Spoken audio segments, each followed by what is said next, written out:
I recently came across a video showing how Walmart has been upcharging for meat that really isn't there. And I want to give my take on it and go over some numbers via a little thought experiment with some napkin math. Unrelated, though, I want to take a glance at the chart. And as we can see on the weekly time frame, the stock has been consolidating throughout 2025, and it appears to be on track to make new all-time highs in the near to immediate future. Earnings are coming up later this month, so as a trader, I would wait until after earnings to touch them. Investor-wise, I do believe they're currently overvalued at this current price. However, the market doesn't care what I think, and it definitely looks like it's going to be going higher. Now for context, and to catch everybody up to speed, I'm going to show you a clip of Jimmy Wrigg and the observation that he recently made. Wal-mart. That don't weigh no 4.66 pounds. 2.37 pounds. They're ripping people straight, ripping people off. As stated in a previous video, companies aren't obligated to have any morals whatsoever. Therefore, I'm not surprised, and honestly, going over the math, this is a pretty good deal. See, they sold 2.29 pounds of ghost meat, which nets the business an additional $9.43 in profit. This is an incredible business model. Buy. No wonder they're at all-time highs.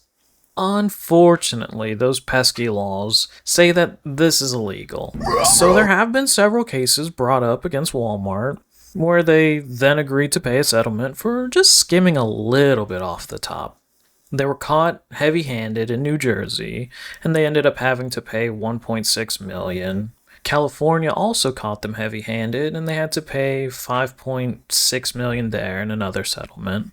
And then recently, there was one big, massive statewide settlement, which was for $45 million. And in that one, it was interesting because they found that the average overcharge being roughly $1.67 via their findings in that settlement. So after paying all these fines, everything should be corrected, meow, right? But with this underground reporter finding these marked up hams, it would appear that they're okay with eventually having to pay another settlement down the road, which got me thinking about this napkin math I want to go over. Being, how profitable are these ghost hams that they're selling, because the damage in these settlements could be dwarfed by all the revenue being generated by selling these ghost products. Now let's go over some high-level numbers as we go down this rabbit hole. So the total Walmart US grocery sales for 2025 was $276 billion. And the Food Industry Association has it that typically meat will account for about 12 to 15% of the total sales on any grocery bill.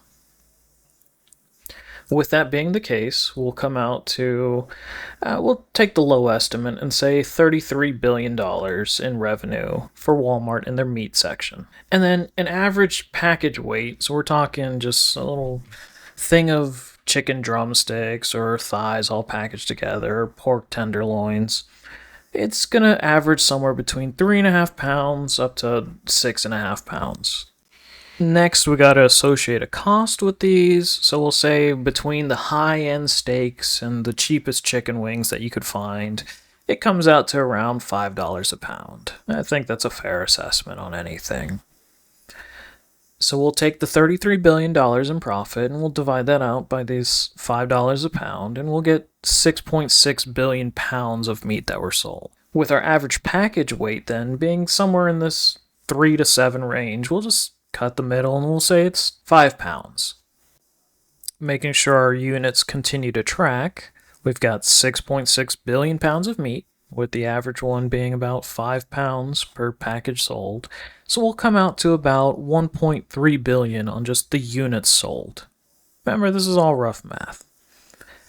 But we do know that one of the precise points of math is that there was a consistent $1.67 overcharge on any weighted good when it came to the average customer in their settlement case that they found.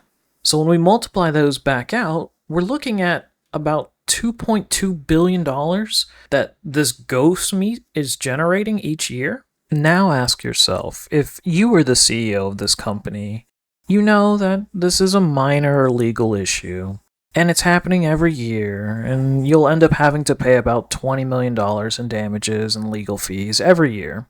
But you're collecting somewhere in the ballpark of $2.2 billion each year by just selling these ghost hams and ghost drumsticks and all these other ghost meat products. Are you going to make this a priority of yours to correct anytime soon? Leave your thoughts in the comments, and thanks for watching until the end. They sold us the ghost. They sold us the air. They sold us the ham that simply wasn't there. $1 billion for them, $1.60 from you. That is the tale of how Walmart screwed you. The CEO smiles with a grin rather wide, with $2 billion tucked safely inside. A $40 million fine?